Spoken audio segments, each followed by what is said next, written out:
Hi, and welcome back to Studio B Ventura for another Business Spotlight podcast, the show designed to help you grow your business. I'm Rodney Medina, your host for today's Business Spotlight podcast. Our podcasts are intended to guide you in reaching your target audience by adding a personal touch to your communication with your customers, and to help you increase your customer base while at the same time enhancing your brand. On today's Business Spotlight podcast, I'd like to welcome Jonathan Wagoner, the CEO of jwhomecare. jwhomecare specializes in cleaning and restoration services, which include water damage restoration, mold damage restoration, and fire damage restoration. Whether you're a local resident or business anywhere else in Southern California and beyond, jwhomecare is only a phone call away. So if your property has suffered serious damage, jwhomecare will assist you 24 hours a day, 7 days a week. Sounds like a smart move, and it makes total sense. Just check out their 5-star customer reviews. jwhomecare has a lot of satisfied customers. Jonathan, welcome to our Business Spotlight podcast. Thank you. Thank you for having me on. Restoration is a unique business because it's something that we don't ever want to think about, right? Because usually something tragic has happened. How did you get into this business? Right out of high school, I started cleaning carpets, and carpet cleaning and restoration sometimes run hand in hand. So that introduced me to the industry, and the rest is history from there. It must be, you must get a good feeling from doing the work that you do because of the transformation that you're able to provide for people. Absolutely. Sometimes we'll go in and that, customers standing in water, and to see the entire process through and leave them a better product is a good feeling. So you mentioned water. What are the most common restoration services that you provide for your customers? Yeah, I would say the most common service that we provide is water damage, and normally it's from a busted pipe in the house. So failed plumbing fixture, supply line, slab leak. So things can happen instantaneously where huge swaths of your apartment or home can be damaged, but also a slow leak can create some havoc as well. Oh, the slow leaks create more damage than a busted pipe sometimes. Because it's buried, you don't really see what's going on until it starts appearing. Yeah, absorbs into all the building materials, and by the time it shows itself, you have significant damage to the property. So you serve what areas? So primarily Ventura County. We're based out of Ventura, California, and we do go to parts of Los Angeles and all of Santa Barbara County. Ventura County is subject to fire season, so yes. I'm sure whenever there is, like we had the Thomas Fire a few years ago up here in Ventura. Tell me what that disaster was like for you. Yeah, I don't even remember that entire period of, we were just so slammed with work. But that ripped through our backyard, and Ventura is a very community-oriented place, and to see how everybody came together was incredible. But the firefighters do a wonderful job at controlling the fire, getting the fire put out, and then that's where restoration teams come in and restore the homes. Now, when the fire department arrives, say there's your home or whatever's engulfed in flames. Now you have fire damage and you have water damage, so you have to deal with both of those. Typically, it's a slow moving process, so we normally deal with mold damage after that as well. We just went through COVID, which kept a lot of people at home. Unfortunately, we also saw a lot of businesses go out of business. How did COVID affect your business? COVID significantly affected our business because people were now home. Instead of going to work and coming home to a flooded house, they were able to catch it, which was a good thing, but in result, definitely slowed down our business. When somebody suffers damage to their home, say, water specifically, what actions should they take, if any? Obviously there's different degrees of the type of damage, but what is the first thing they should do? I would say don't panic. Immediately find the source, turn off the water to the house. Don't just call the first person that pops up online or in the phone book. Do your research, because it is a process that is obviously overwhelming because you're standing in, water, and you've got to get this urgently taken care of, and urgency is definitely a key, but you don't want to hire a bad company out of that. And I have seen my fair share of bad companies do a disservice to clients. So what makes JW Home Care different than the others?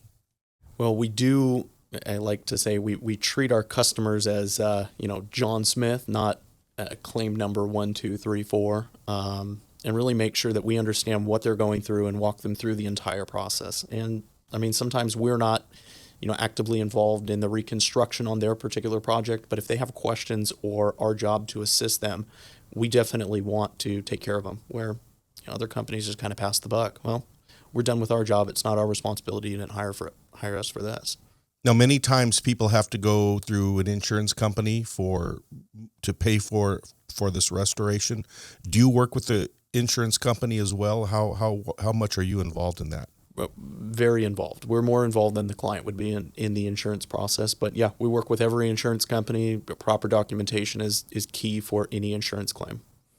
What should people look out for when they are looking for companies? Are there any scams out there that are ongoing that people should be aware of when it comes to restoration? Yeah, insurance work is you can have your fair share of scams. I mean, I've got companies that I know that have changed their name multiple times and they're moving on, but it's essentially just taking the insurance check and leaving the job.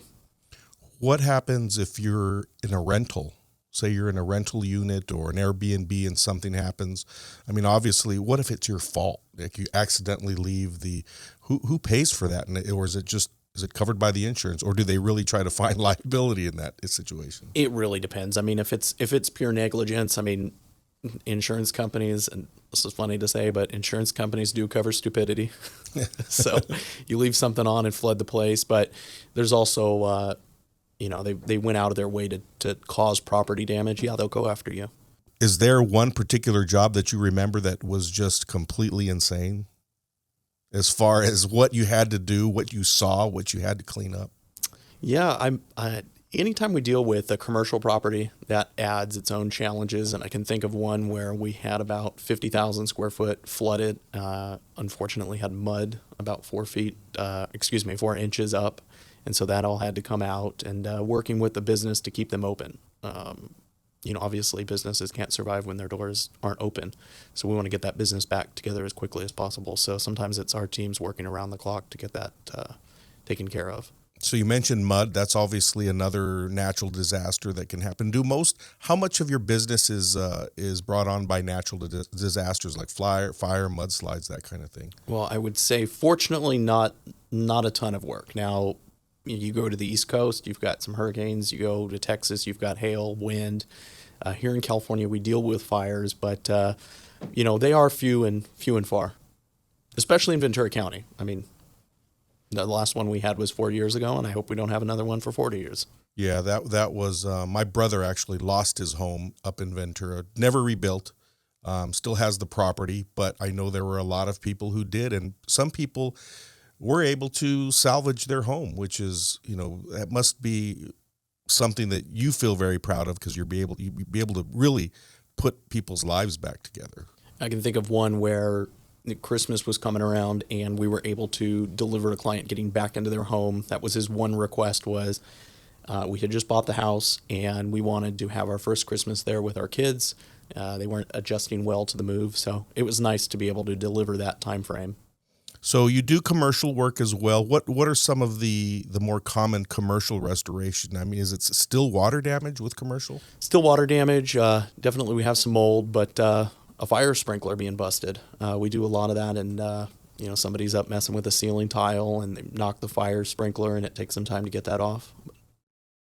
Your business, obviously, nobody gets into a business and wants any type of failure going on. Have you had any rough spots in your business, and how did you learn from that? More than I can recall.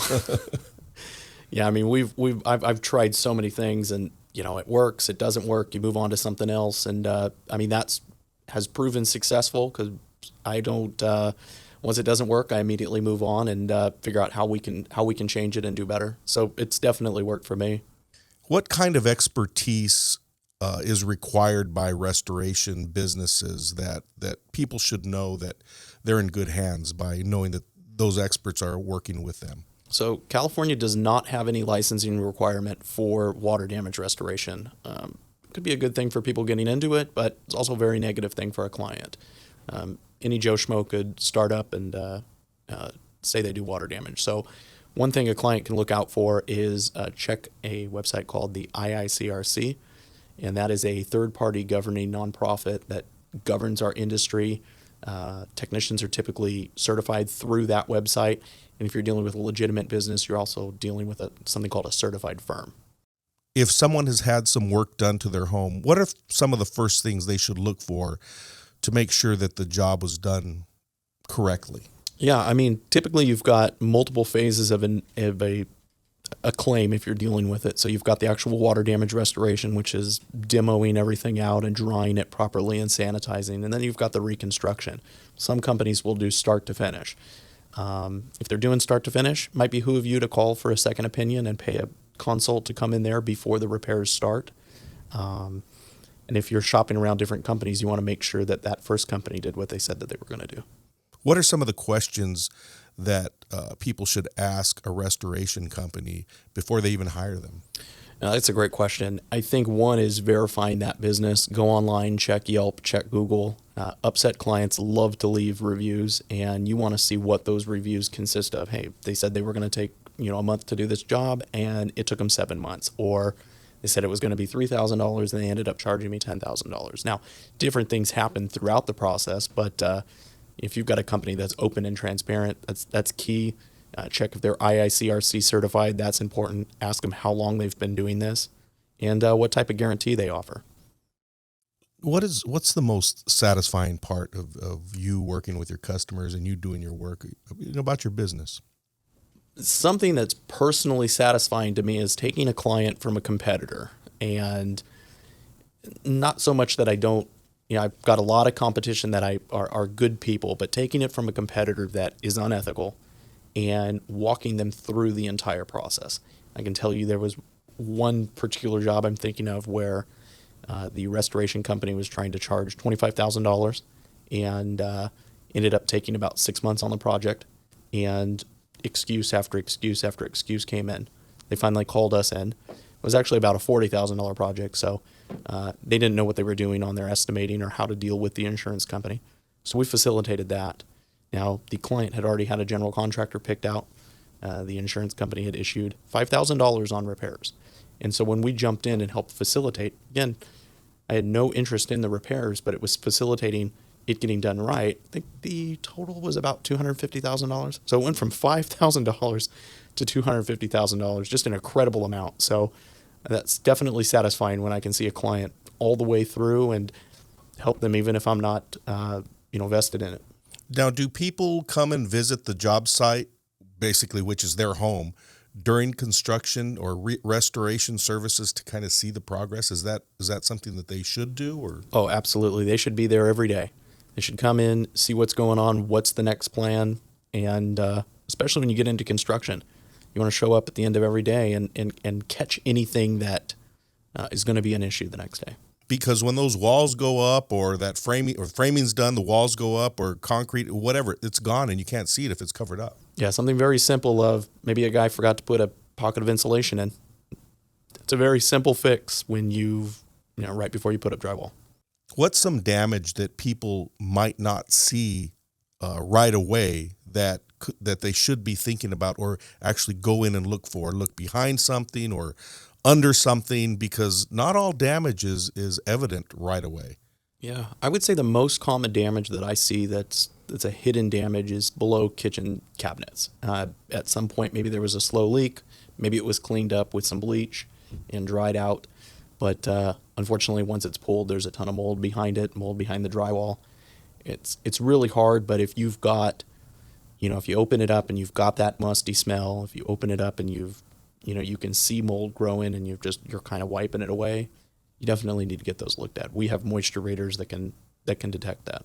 So as a homeowner, you should do some inspection of your own home on a regular basis. What do you suggest to people to do? How often? Where should they look? What should they look for specifically? I mean, definitely go into bedrooms, or more importantly, bathrooms, and look under the vanity. my teenage daughter, I went into her bathroom and there was damage in her vanity, and it had been leaking, and she just didn't tell us. So you want to get in there. You want to inspect that regularly. Go into the garage, check your water heater, make sure it's not leaking. Walk the property, make sure you have no issues with your foundation, cracked, anything like that. When you have a rain, you want to make sure that the water is being drained properly. So just about anywhere there's moisture, it sounds like, where there's some water or the opportunity where moisture can come into the house. Yeah, always keep your eye open to moisture, because it's in a lot of homes. When you have damage in your home, can it make you feel sick or maybe make your allergies come alive? That's a great question, and it's mold in its finest. Yeah, we'll have clients call us. They've got a sore throat, or their skin's itchy, their eyes are irritated, they have allergies. That could be a sign of mold in the home. And they don't even think about that. They're going to their doctor wondering what's wrong with them. Yeah, and a simple air test from a hygienist would help with that. So you have equipment that you can take into a home and test for all of these different types of hidden damage? So for moisture, yes. For something like mold, we do a visual inspection, but when you've got mold behind walls or you've got it in an area, instead of going in and ripping out a kitchen, we have a third party come in. They'll do some sampling, some air testing. It is a conflict if we do it, so you definitely want to have that resource. Should people get their homes professionally inspected on a regular basis? And if they do, how much time in between those inspections should they have? And those inspections could be costly. I wouldn't say that they should happen on a regular basis. Definitely before you buy a house, you want to have it inspected. Before you sell the house, you want to have it inspected so you know what you're disclosing. But just always being on the lookout for mold, for water damage. Some people like to collect stuff, for lack of a better... Okay, they're hoarders. Yeah. I mean, I'm sure you've had to come in and do some work with people who have hoarded lots of stuff and they don't even know where their wall is. Tell me any experience like that. We need to be compassionate of what they're going through. Sure. A lot of this stuff they've collected over the years, and unfortunately, we need to get it out in order to do our job so we don't have mold and secondary damage. So, yeah, it's a creative solution that we've got to work through with the client. Yeah, I've heard that before with, especially with hoarders there. It's not something that it's just they like to collect stuff. It's actually something psychological that they go through. So you have to kind of deal with both things. Oh, right? Yeah. When that stuff is damaged or you're hauling it away, you see they really care about their items, and we want to make sure that we protect them and get them back to them. What kind of protective measures does your crew take when you go to a restoration job? And because they are concerned with their own health as well. But is it ever kind of put off the homeowner when they see you arrive? And tell me about the PP. Sometimes we'll forewarn them that we're coming in. I mean, if you're dealing with a really bad mold or a sewage cleanup, which is maybe a backed up toilet, yeah, we've got to come in the full gear. Normally during a normal water damage, the PPE or the personal protective equipment is a little bit lighter than, what would be on a bacteria or a mold. But, and we've had situations where we need, you mentioned hoarders. We had a hoarder situation, and we had to double glove up because they had about 1,000 needles lying all throughout the house. The person was diabetic, and so we didn't want to accidentally get poked. So there was some measures that we took for protecting our employees for that. Wow. Yeah, this is off thing. I did some work for a hoarders cleanup. They actually had a reality TV show, and they would clean up murder locations as well, crime locations. That is within our industry, is the restoration side. It's crime scene cleanup.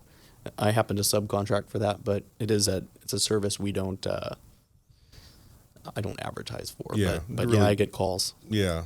And so what other kind of associated, obviously you're not doing all of the work yourself. What other types of contractors do you work with when you're getting the job done? So on the first part of the water damage is the dry out, the demo. We do all of that in-house, and sometimes moving contents, things like that. As reconstruction, that's where drywall, insulation, cabinets. We do have a source of contractors, but I mean, we're dealing with flooring contractors, cabinet contractors, sometimes roofing contractors. So are you a licensed contractor? We're a licensed general contractor, yes. Okay, that's important to know. Very important. Because of all of the people that you have to involve in somebody's home. How often when you're doing a restoration, it probably happens all the time, but they want upgrades to their home. Obviously, insurance is going to cover only part of it, but do people get upgrades to their home and change things significantly, or is it just back to how it was before? I wouldn't say significantly, but probably 9 out of 10 jobs, we're going back with something they didn't have. Now's the opportunity. It's a forced remodel, and now that they're in it, maybe they want to take the granite and switch it to quartz, or maybe there was a 6-inch backsplash and they want a tile backsplash. So, yeah, they definitely take advantage of upgrading while everything's taking place. And unfortunately, today it's a lot more expensive to do some of that work. So it's a battle with the insurance company. Is that what it comes out to? Or do they have to put money out themselves? It's always been a battle with the insurance company, but when they do upgrades, that does come out of their pocket. The insurance company is not responsible for that. A lot of contractors get a bad rap. They take the deposit, then they go start the new job. This is a little different, although because it's restoration and people are really on this because they have to get back into their home, and communication is just so important. When the job gets bigger than originally anticipated, how do you communicate to the homeowner that, hey, it's going to take more and we're going to have more people and it's going to take more time? Yeah, so I physically like to show them. And funny you bring it up. I'm working one. I was actually out there this morning. It was a kitchen water damage, and it has expanded to the entire downstairs of their home. So multiple wood floor, different types of wood floors come out, carpet. You just want to be up to date with the client. You want to show them why you're doing something and be able to justify it. When we work with insurance company, it's extremely important to provide that documentation. Get the adjuster on the phone. Let them know what's going on, what was found. Unfortunately, scopes do change. It's actually a good thing. When you've got somebody in there that's so fast to get their job done, they're in and they're out, they want to collect their money. For us, we want to make sure that we did everything extremely thorough. So if that water traveled, we're following that water and we're restoring it properly. A customer might think that you're adding work to the job just to make more money, but the insurance company really is going to be on the side of the customer in a sense because they're trying to protect the insurance company money. So absolutely. Working with insurance company is not an easy task. I mean, we're on the phones consistently with the insurance companies, emailing them back and forth. If it was a regular, just homeowner paying for something out of pocket, it's extremely easy for us to do and get it done. But with insurance, we need to make sure that we're providing that proper documentation. So there is definitely a protection for the homeowner. But when you've got a competitor or another restoration company that's unethical, signing those contracts and signing away that they can do what they need to do, that's where you need to protect yourself. The building owner and the homeowner will have their insurance, but what about tenants? How typically are they covered? Yeah, that's a great question. Tenants do have renter's insurance. It's an option of the tenant. You definitely want to have insurance. But what I see also is tenants being completely underinsured. So let's say somebody has $10,000 worth of property and they pick a $15,000 policy. They might say, well, hey, this is enough to replace all of my stuff. One thing that's not taken into account is the processing of that. So sometimes you'll deal with a fire damage where maybe a fire swept throughout the house or there's smoke damage and all of those contents need to be disposed of and replaced. Well, if the tenant thinks it's $10,000 worth of stuff, there could be cost of the restoration company going in and moving that stuff and inventorying, documenting it. If an asbestos abatement company needs to come in because maybe the fire department made a hole and there is asbestos in the house, all of that's compromised. The tenant can't get in there and do it. So that's very expensive. So you want to always make sure that you're overinsured. So that's the lesson. If you're a tenant, overinsure yourself. Overinsure yourself. If you've got $25,000 worth of stuff, put a $50,000 policy, put a $75,000 policy. It's a couple dollars extra a month, but if you need it, your insurance will be there for you. Yep, it's a just in case that will matter when it has to. Yeah. Well, it sounds like anybody who does business with JW Home Care is in good hands. You seem to Obviously, you have a passion for what you do because of the transformations you're able to provide for people. If people want more information about your service, how would they get a hold of you? So if they need information on our service or just want to chat with me, visit jwhomecare.com. You can call our phone number, email me, text me. My number is relatively available. Well, I hope nobody ever has to call you because of some water damage, but we know that the reality is that something is going to happen, small or large, and it could be a natural disaster. How far of a range are you willing to go to do your work, to provide your services? There are people listening to us right now, as far away as San Diego. How far do you go?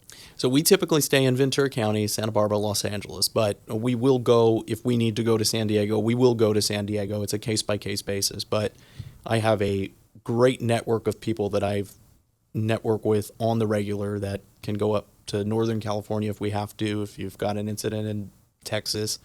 I've got people all around that know what they're doing, and I know you'll be in good hands. Well, that's great.